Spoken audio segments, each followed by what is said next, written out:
Greetings and salutations, and we're back with more. Well, when it loads, my apologies. We're back with more of the Woodless run. Now, I'm hoping to find lava. Like, I'm down in the diamond layer. I'm down where I need to find lava, but lava ain't showing up yet. And once I get lava, I can build the nether portal and be done with the entire task.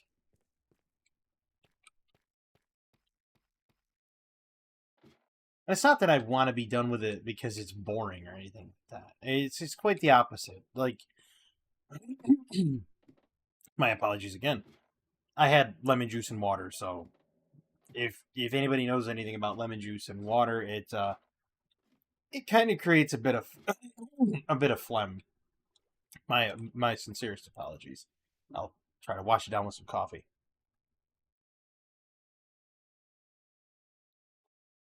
Maybe that'll fix it.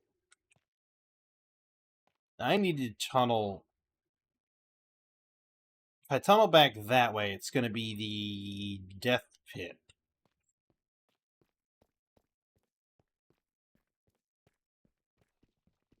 So we're going to continue tunneling this way. I am just having a problem today. Look, more diamond. Now, what I got to thinking about recently is there's a lot of people out there that they don't understand how to define their own wealth, right? Because let's face it, right? I'm gonna use some anime quotes here, so you know it is what it is. I'm gonna paraphrase them. There was an anime I watched that said, "You will always be judged upon the first impression, and if you work hard to try to change that impression, people will call you out for working hard, and they'll say you're trying too hard." And that's the unfortunate rule of the kid's kingdom, as that was said in the anime. Because that's kind of what they do in like a school ground yard. You know, they find the first thing about you to pick out, and then they basically point at you and start laughing at you because of one reason or another. And it's true if you really think about it. Like bullying, if they don't bully you for what you wear, they bully you for how you look. If they don't bully you for what you wear and how you look, they bully you for the amount of money you have. And later in life, they bully you for what you drive. Oh, you're driving that? They bully you for your career. Oh, you work at McDonald's? Right? So they do this all the time, and they'll keep doing it. Now, is it as bad as the bullying back in the 90s and everything? No. But what it does do is it makes the people feel like they're not worth what they could be. Like their self-worth, their self-esteem does take a hit. And for a lot of people, there's, you know, of that subset of people that the self-esteem takes a hit, for some people it doesn't bother them. For others, it weighs heavily on them. And to that, it's like, I have to say, okay, well, who defines your worth? Is it the group of people? No. It's you. You define your worth. You sit there and say, you know what? I know my value. I know what I'm worth. And I know what my worth is to certain people. And you can name those people that your worth is high with. And I've said it before on this channel. I said, you know what? Life's not a popular... Oh, broke my pick. I said, life's not a popularity contest. And it's not. And I've had people ask, you know, well, wouldn't you want to be a success at YouTube? Well, absolutely. Who wouldn't want to be successful, right? Everybody wants to be successful. Nobody sits there, you know, and says, no, I would prefer to fail, thanks. You know, thanks for the offer, but I'd rather kind of go over here and fail for a second. Who says that? Come on. Nobody says that. So of course everybody wants to succeed and be successful. Having said that, is it a necessary thing? Not necessary. You don't need to be successful. I'm sure that anybody sitting here could find something that they've done that they've succeeded in and be like, I've succeeded. There's proof. Because they'll just point at it and say, you see that? I did that. There you go. Now, that may not carry weight with a whole bunch of people, but then again, life's not a popularity contest. As if life was a popularity contest, we wouldn't have people that exist in a niche where they do their best work all alone. They're very unpopular, but yet they're cloistered away, putting in the hours, and they pretty much, I can't say they make the world go round, but they contribute heavily to a lot of projects. It's usually stuff that we use every day and don't think anything about. And when they do that, people are like, okay, but what do they do, though? Well, they contribute to society in ways people don't see. And that's how I'll have to say that, because if I try to phrase it differently, it'll come off like there's gonna be that they got like some sort of hero complex, and it's not. It's not that far. It's not that in depth. It's just they contribute to society in ways that most people don't see.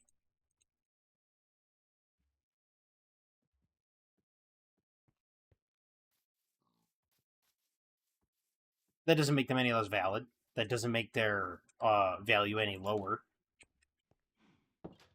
And to the people that are around them all the time, and to the people that I keep trying to do that. I don't know why I do that. I try to put it in the finished product area multiple times. Maybe I'm just becoming stupid. High possibility.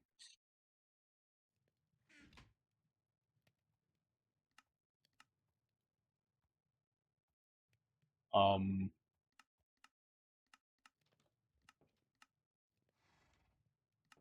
pretty sure I can make a.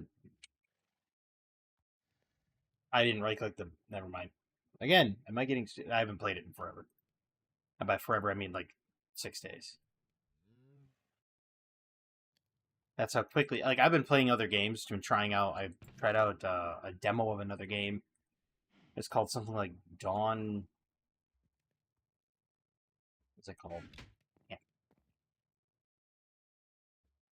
It was an okay game. It was in early access, and it's in a demo, and it needs a little work, but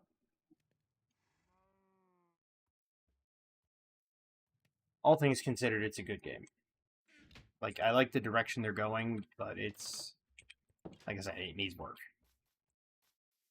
But back to what I was saying, these people struggle to find, their worth, their value. And it's like they shouldn't.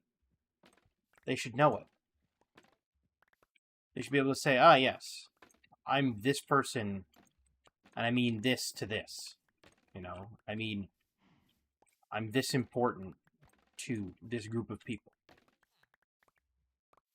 And you don't have to be important to everybody, because nobody's important to everybody. Not even the most well-known people in the world are important to everybody. Nor should you try to be. You should find the people that you resonate with and hang around with them. And that is where you're going to find that's where other people are going to see the values that you set forth to yourself. Like you could say, "Oh, I'm this type of person," and other people will get to see that, and other people will be able to say, "Yeah, that's exactly what they are. They're a good person because of insert reason." That's kind of the whole point.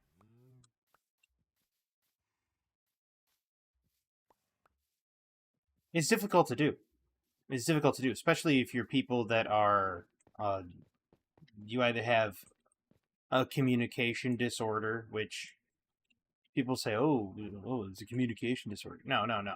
There literally is a communication disorder. And they get, what it is they get stuck in their own mind so much that they don't know how to approach saying what they want to say.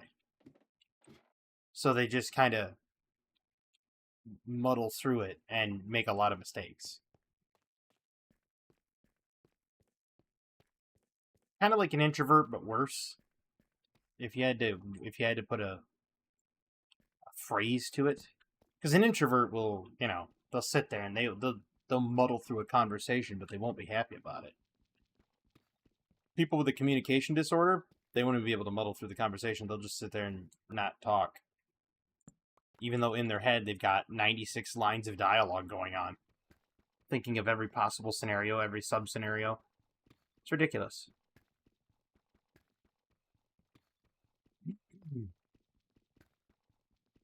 And I've been down that road. Not the whole communication disorder thing, because people are like, oh, that's social anxiety. No, it's not. It's not. There's plenty of times in society that I'll go out there and I'll be perfectly fine and I'll chat perfectly fine with people. But then there are other times that it is better to listen than to speak. That's why you have 2 ears and 1 mouth.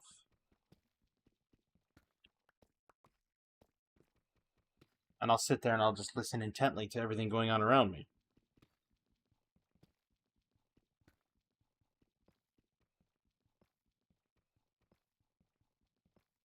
But life has a funny way of putting you where you need to be. And some people will go to one place and they'll think, why am I here? What am I doing here? Well, life put them there. And they never know why. And they never know why life put them there. Until an event occurs. And when an event occurs, they look back on it and go, that's why I was put here.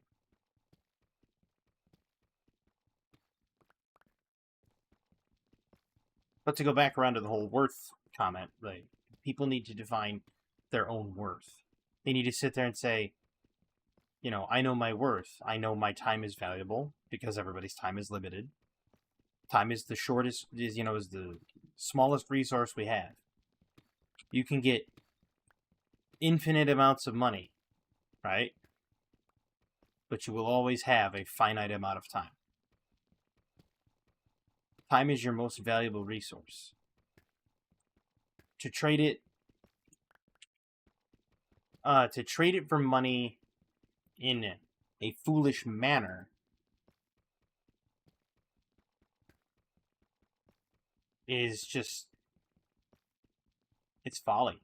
You're basically throwing it away for money.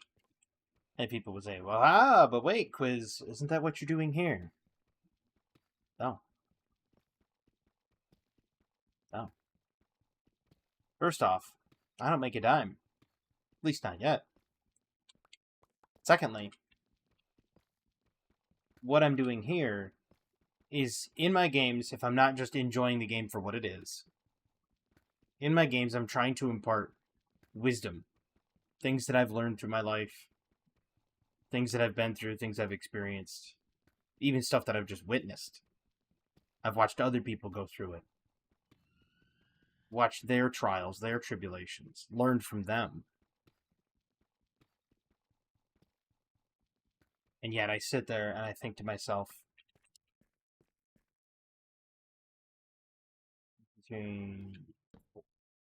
right?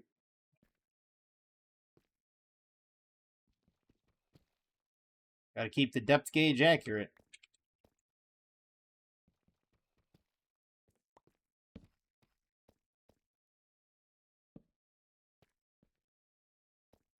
Because that way you could just look back, count the torches, and then multiply by 4. But anyway. I've been through stuff, and I want to impart that wisdom, and impart nuggets of wisdom, and impart phrases that may help people. And I want to deliver it in a fashion where it's not just complete boredom and droning on about things. Because then it feels like a documentary, right? You sit there and it's just like, And he was perfectly fine until Tuesday, at which point he had come across a problem. That problem was that he was entirely too droll.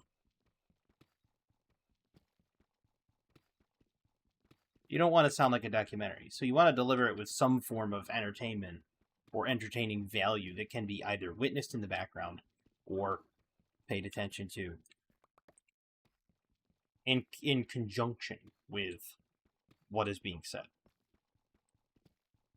And I try to do this because I know that there's a lot of people out there that kind of fall through the cracks, if you will, right? And I'm not saying that everybody does this, but I'm just saying that in some cases it does happen. Perfect example, school guidance counselor. This was back when I was a student, which was a long time ago. The school guidance counselor didn't care one iota about the students. He didn't ask what they enjoyed, how they felt. He didn't ask them what their career prospects were. He didn't talk to them about what the real world was like. He didn't impart any knowledge to students. He just was like, here's a list of pamphlets for colleges you should go to. And I'm like, well, what if I don't want them? He's like, you need to get out there and get an advanced education because you're going to need it in society. And I'm sitting there going, there's a lot of people that don't get those. I mean, you have people like contractors and electricians that go to trade schools, but they're only there for 2 years. They come out and they're knocking down, pretty good money doing something that is a necessary occupation, right? Meanwhile, you have these people that are like, they spend 6 to 8 years to get a psychologist's degree, and then what happens? The degree goes nowhere because the field's oversaturated, because everybody wanted to jump on that train because it makes money, right? And they didn't care about the patient. And that's the problem today. Like, if you take a look at it, a lot of psychology and a lot of psychiatry, even a lot of just standard medicine doesn't care about the patient. They care about the money. Because if the patient comes back in sick, no big deal. No big deal. This is another hospital visit. Money. So, I kind of looked at my guidance counselor way back when, and I said, how come you don't care about the students and about what they want to do and about where they want to go and about what they want to be? You don't ask them about anything. It's like, you got to love what you do, right? You've heard that, I'm sure, and everybody's heard that idiom, right? Where you love what you do and you never work a day in your life. It's very applicable. Because if you love your occupation, it's not work. You're sitting there and you just got a smile on your face and you're humming away. Now, I've met some people that are contractors and contractors, electricians. There's a guy that lays carpet. He lives like 3 doors down from here. He's laid carpet for, I don't know, 25 years, 30 years. He comes in, gets the carpet pad down. He's got his stapler, which if you don't know about laying carpet, you have to use your knee to bang that stapler into the wall to put the staples into the floor. He still has great knees. His knees don't hurt. He's like, nope, my knees never hurt. He's like, every single day, he's like, I just get up, go out, lay carpet. He loves it. He's like, I can't think of doing any other job. He's like, I have so much fun doing this job. He's like, I walk into a house, carpet's all sized up, I drag it in, I roll it out, put the little, boards down for the edge and everything. He's like, I just staple it down. He's like, it's the greatest job I've ever had. He loves it. Been doing it 30 years. He's like, it doesn't even feel like work. There you go. I said, well, do you ever plan on retiring? Guy's name is Jim. I was like, will you ever plan on retiring, Jim? And he goes, nope. And he's like, I'm going to do it till the day I drop. Now, I don't know if he's actually going to do it till the day he drops, but he said that. Whether or not he does, neither here nor there. If he does, cool. I mean, he stuck to it. Great. Love it. If he doesn't, he's earned it. He's earned his retirement, right? Fair assumption.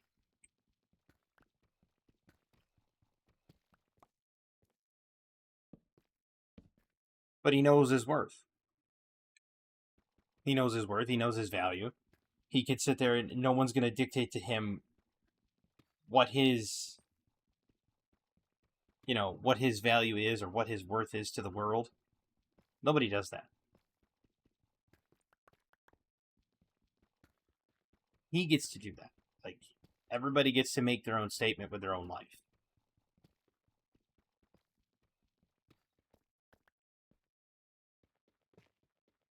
And that's what I want people to do. That's kind of the idea and the message that I'm trying to drive home here. Now, how do you define worth? Now, there's the question. How do you define worth? I've talked about this a little bit before. You have to figure out value. Okay, well, what's your value? What is your value? What are you worth? Like, what do you value? Is it just the time? Is it the people? Is it money? Is it family? When you find your values, you find your worth. You can then fully define who you are as an individual and what you're going to work for, what you're going to strive for, what you're going to be. Now, I've done a lot of things in my life in terms of like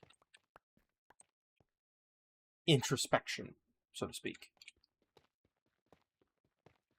I've sat there and meditated quite a few times. And that introspection does allow you to reflect upon yourself, and it does allow you to discover who you are as a person, and it allows you to better navigate those things.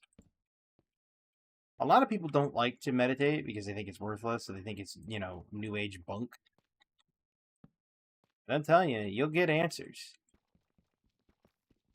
You'll get answers from deep within you about who you are, what your values are. And let me tell you,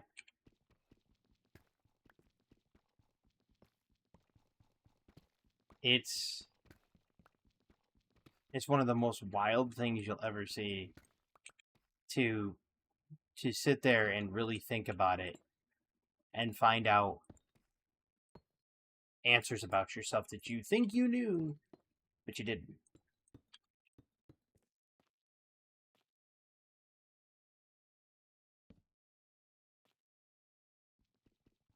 Like,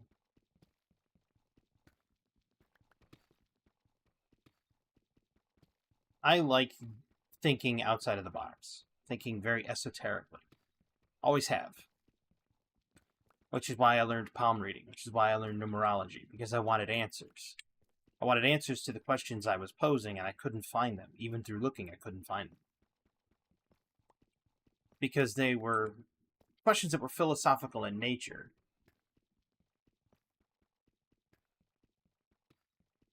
Because you know how you'll meet people and they'll have a name. It doesn't really matter what the name is, right? Like the guy earlier, the guy I know named Jim.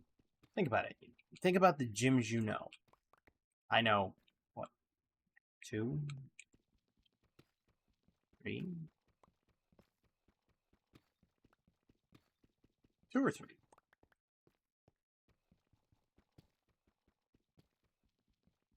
Actually, no, wait, that guy's a James, not a Jim.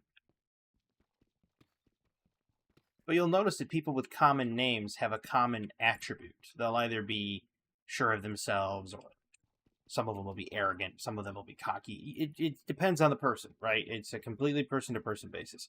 But sometimes the name indicates, like, I've met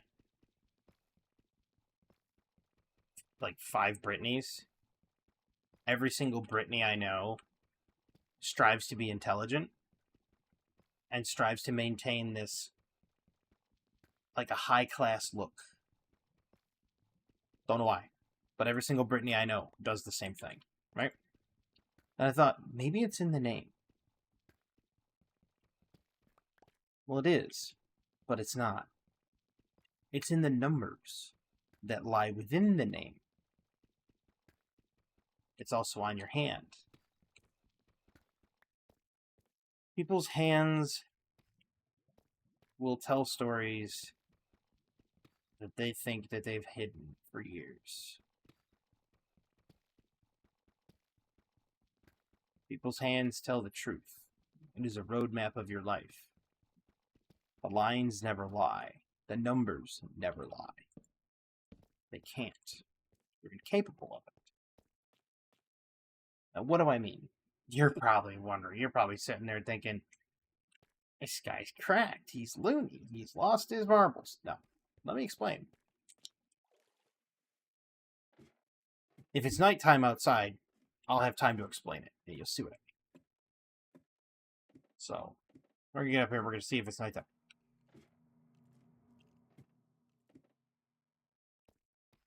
It's daytime, but I heard skeletons.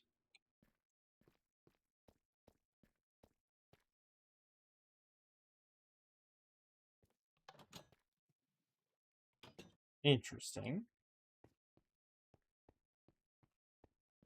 I have to go dispose of all the deep slate. No, I don't. I have to fall down. Now I have to go dispose of the deep slate. But let me go on and tell you about the numbers in numerology. Okay? Let's say you know somebody who was born March 15th. Okay? March 15th. This is why I like using ladders. March 15th. Doesn't matter. Let's say 2000. Let's give it a nice round number. 2000. March 15th, 2000. Perfect. So you take the 3 and the 1 from the 15. You add those together. Makes 4. Then you add the 5 from the 15. Makes 9. Then you add the 2 from the 2000. And it makes 11. And then you add the 3 zeros, which keep it at 11. That means their late life number is 11. Their early life number is 16. Well, not 16. Sorry, it's 6 because it's a 1 and 5. And you have to combine them because it has to range 1 through 9. And when it ranges 1 through 9 and you combine them, it tells you everything you need to know about the person. So we know that they're an 11. What's an 11? 11 is a power number. Power number doesn't mean anything more so than other numbers, but those are the power numbers are 11, 22, 33, and 44. And that's when you add up the total of the entire birth date. So a power number basically says that they will exemplify that number, but to a greater extent. Meaning, if they're an 11, they will exemplify the number 1 to a larger extent.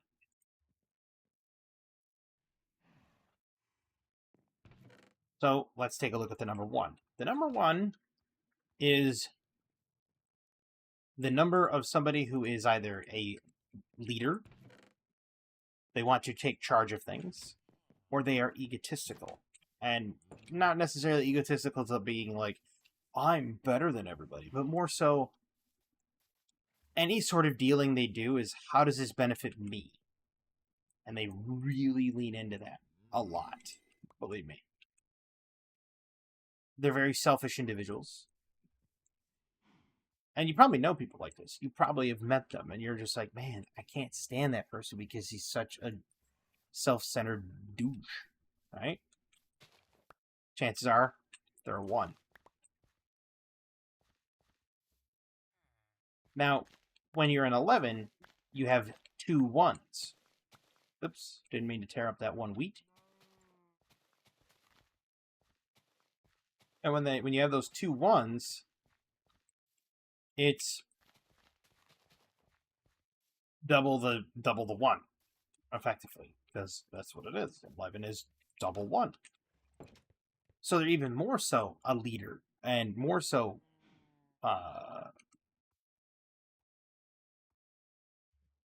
leaning into that leadership or egotistical role.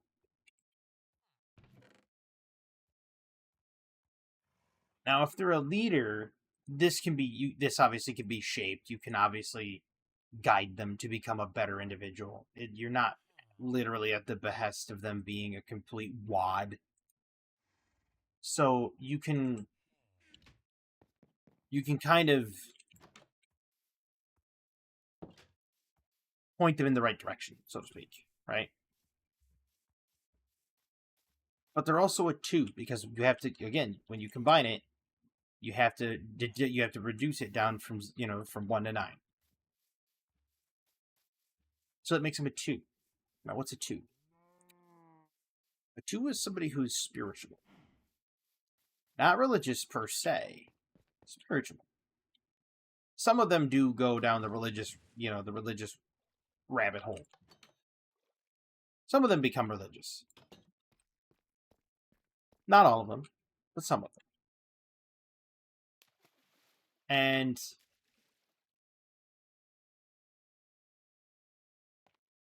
it's weird, I heard a second splash.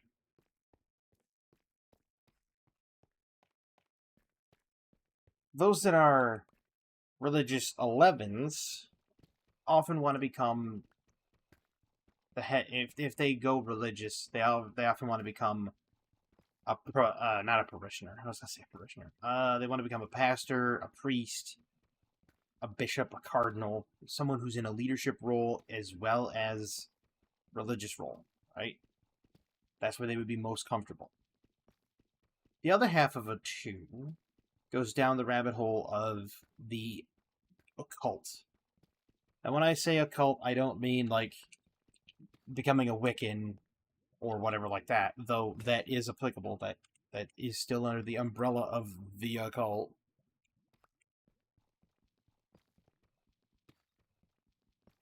But they are into like aliens, and they believe in aliens, they believe in Sasquatch. They read tarot cards, play with, rune stones, and sometimes crystals and other stuff like that, right? And you probably met people like that. Chances are they're a 2, either later in life or early in life, depending on how hard they dabble into that. Now they could also be born on the 22nd. Would also be applicable because they have 2 2s. If it's early in life and they're born on the 22nd, technically they're a 4. And I'll get to 4 in a second, but they're double 2. So they would be really heavy into the occult or really heavily religious.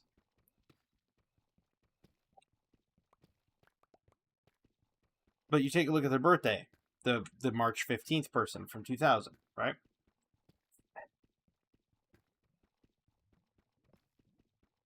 I'm dealing with some plugged up lymph nodes, so I'm doing a massage to clear out the lymph nodes. Anyhow, you take a look at the 15 from the example. The 2 numbers that comprise it are 1 and 5. That becomes a 6.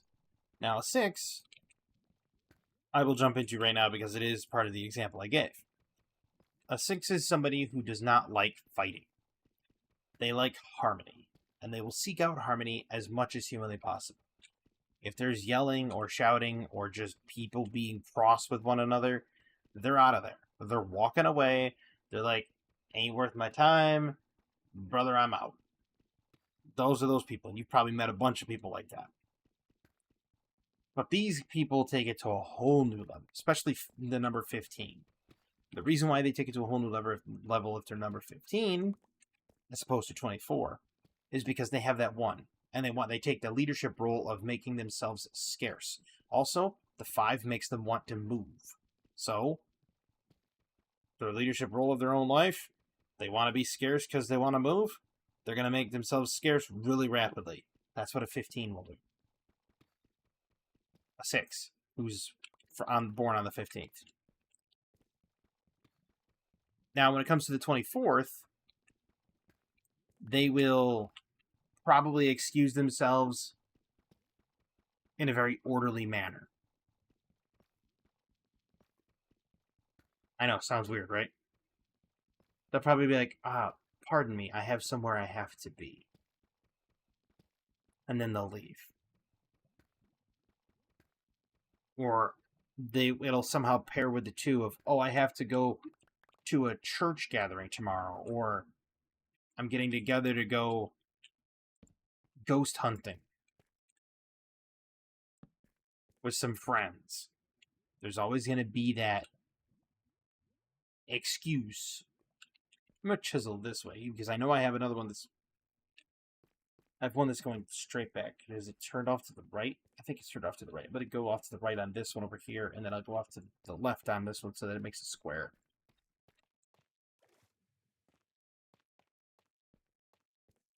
How many blocks is it? Let's see here. 4, 8, 12, 16, 20, 4, 38, 32, 36, 40, 44, 48. About 48 blocks. All right.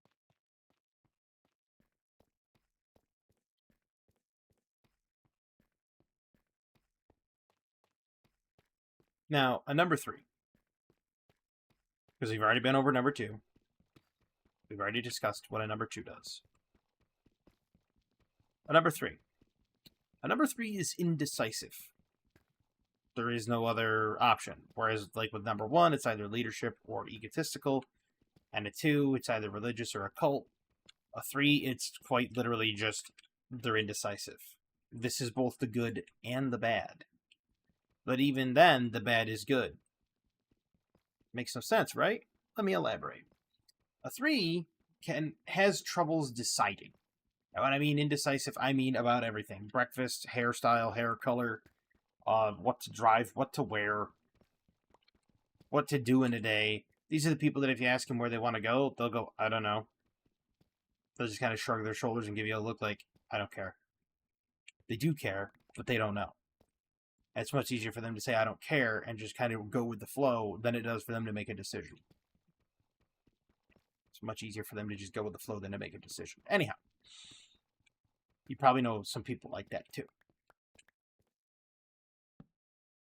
The thing about 3s, why it's bad, is because you're the slowest to make a decision as a number 3. You are the absolute slowest.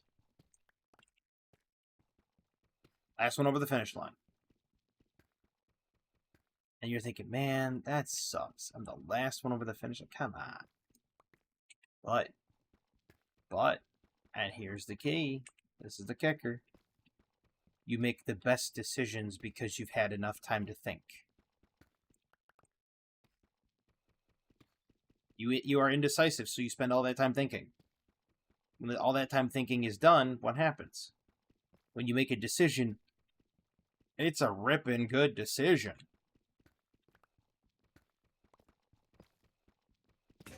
Now on to number 4. Because that's all there is for number 3. It's just they're indecisive. That's it. There you go. You know, not to sound like Porky Pig, but that's all, folks. But quite literally, that's all there is to a 3. It's just indecisiveness. Now, a number 4. Number 4s are structured. Very regimented. They love routine. They love calendars. They love schedules. They would eat up being in the military. Number 4s are just structure as far as the eye can see. They probably even put like little labels on everything with a little label maker. You know those little label maker guns that we used to have back in the 80s? Not many people remember those, but little label makers.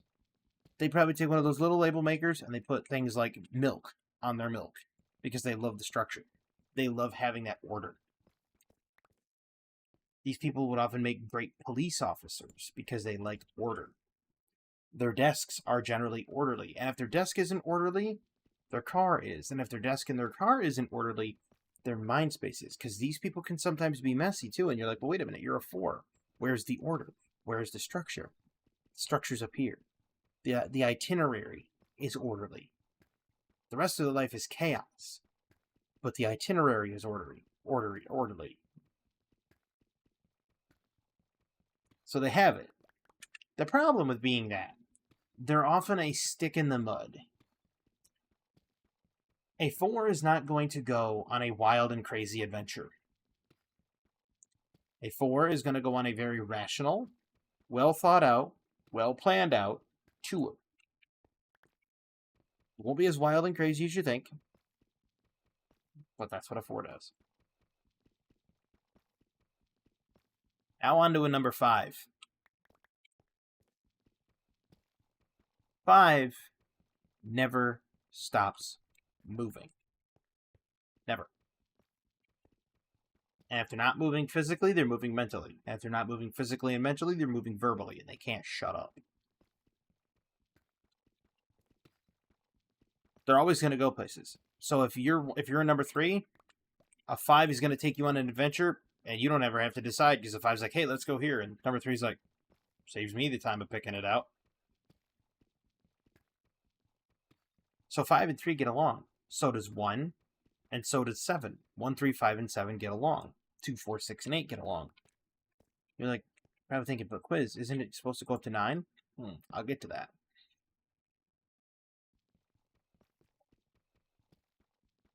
So with 5 being always on the move, always on the go, never stopping, that's also their downside. Much like the 3 being indecisive, the 5 has the opposite. They never sit still long enough. They never contemplate or take the time to just be. That's their downside. That's why they need to be anchored by something. They need to be sat down and said, okay, take a breather. Relax. In your nose, out your mouth. Chill.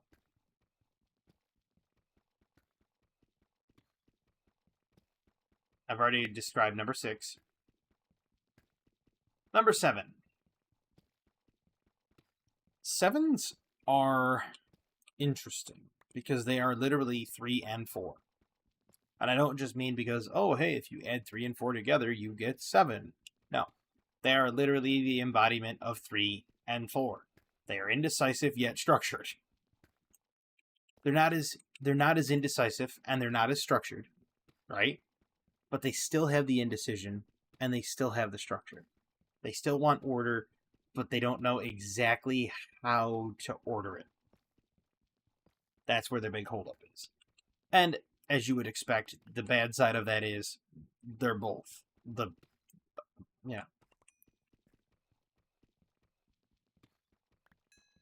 Structured and rigid and indecisive. So, that is the good and the bad of 7. Now we get to where I am. 8. Number 8.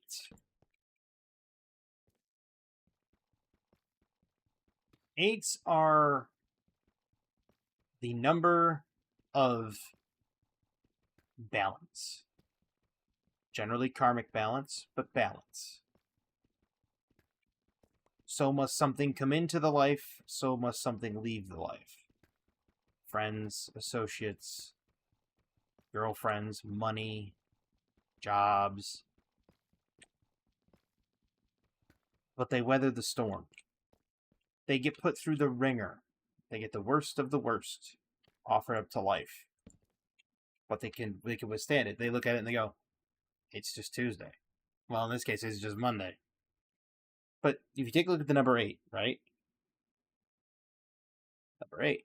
Tilted on its side, it's infinity. Now, you're at that center point as a number 8. And then as people leave your life, they're gone for a while, and then they come back in and they're going through your life for a bit, and then they leave your life. They come back through like this. That's the cycle that you have to go through as a number 8. It's also the cycle of strife you get put through. It's also the cycle of a whole bunch of stuff you get put through. Hold up. I have to sneeze.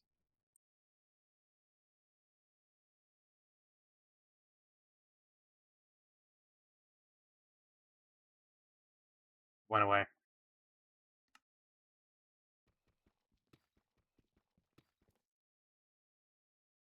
So 8s have to put up with a lot of strife and struggle, but they weather the storm very well.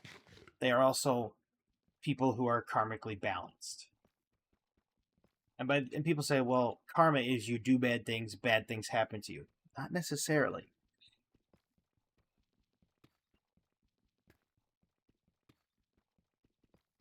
Karma doesn't necessarily work that way. If somebody does something, if somebody treats me poorly, something bad befalls them because I'm an 8. I have a lot of 8s in my numerological chart, by the way. We got like 3 of them, 4 of them, something like that. It's crazy. I got a lot of them. Of course, the Chinese would say that's a very fortuitous thing because 8's a lucky number. Well, true, it is. 8 is the number of great wealth. 8 is the number of great power. 8 is a number of great things, but it is also the number of great falls. Riding high in April, shot down in May. Kind of like that. But let's keep going. The downside is 8 struggles. They struggle with a lot of things. They will struggle with most everything in life. Living proof of that. I've struggled with a lot of things in life. Not so much education, not so much philosophy, or being able to properly articulate my thoughts into actions. But I struggle with a lot of other things. I struggle in certain social situations. I struggle in deciding what content I want to make. I struggle with a lot of things that most people don't. So, in that struggle, I just kind of grin and bear it. Like an 8 generally does, because they know how to. And wait.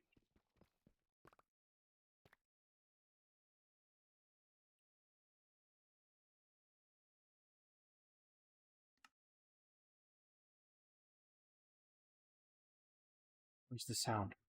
I want to turn the sound up. What is there? No, just there's no audio thing. Audio. There we go.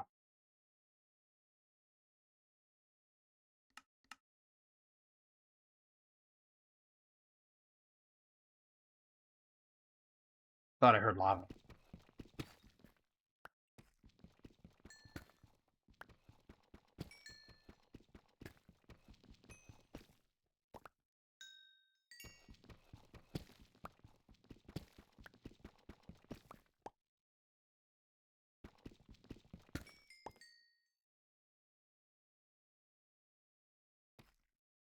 Still think I'm hearing lava.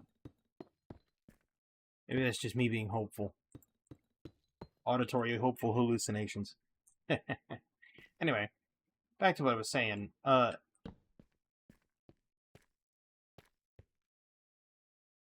You know, 8s get put through a lot of hardship, but they weather the storm. They look at it like, okay, whatever, it's just Tuesday, Monday, shrug their shoulders and they carry on.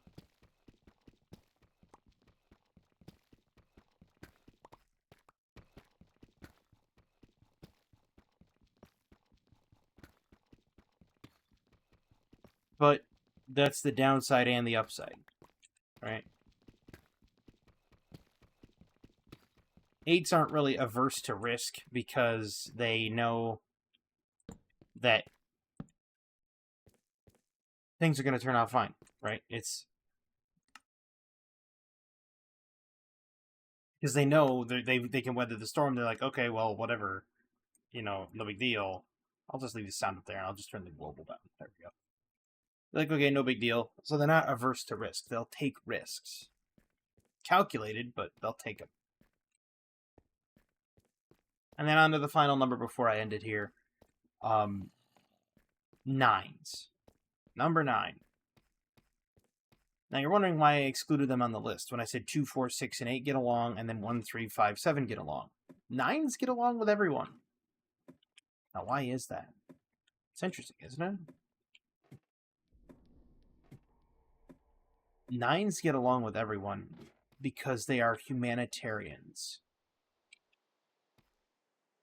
And a humanitarian will give of themselves. They will give the shirt off their back to other people, and they will assist other people and be in service to other people, and they don't care. They don't care if anybody gives anything back. Nines and true humanitarians, true I can't even say philanthropists, but true humanitarians, number nines that embody it, truly altruistic people will give the world everything they are and never mention it and never do anything and never want anything in return.